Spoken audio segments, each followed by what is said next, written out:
Yo, Juggy here with two challenges for you today. The first is part read and the second is full react.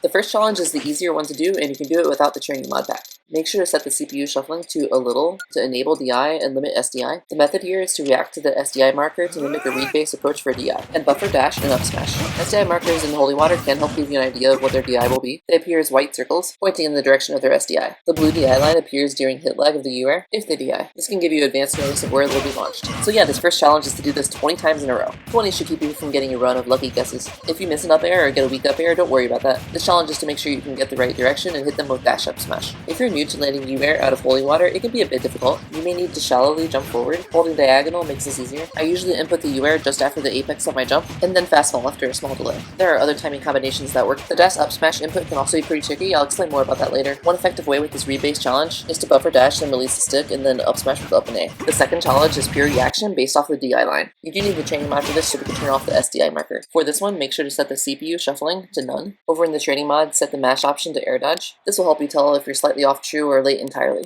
Set the DI direction to left or right and leave out neutral for simplicity. While sometimes reacting to the DI line can feel really easy, other times it can feel frustratingly tight. I practiced this a decent bit and it's still pretty hard to get over 10 in a row. I want to see how many people can actually make it to 20, but I'll accept 10 because it's actually pretty hard. While you're practicing this, be careful because your brain's going to try to tell you to go left or right before you actually know. Left and right are fairly different movements to be prepared for. You may need to optimize how you hold your left thumb. If it feels easier to react sometimes than others, it's because it is. Hit lag is between 7 and 14 depending on when you time it with the fire hits. Dash up smash is also harder on reaction. Weird inputs start to happen when it's on the edge of being actionable. It's easy to get an up tilt instead of an up smash if the dash direction is even slightly angled up, because it will count towards the tilt buffer. One way to fix this is to hold slightly down while dashing, or use AB smash. Sometimes your input can interact with the dash walk interval and seem to get eaten. If you get a dash attack, that means you pressed up too late or let go of it too soon. With the time it takes to recognize the DI line direction and the difficulty of the inputs, you may be wondering if there's enough time. Dash up smash takes about 20 frames. In this example, they're in hit stun for 37, after a hit lag of 7 to 14 frames. Combined, that's 44 to 51 frames, which is enough to react. In practice, you may find the read-based approach easier, where you develop the read based on the stage positioning, the SDI markers, and the opponent. Hope you enjoyed this video. If you complete one of these challenges, make sure to comment and take the prize. Happy Uair Usmash!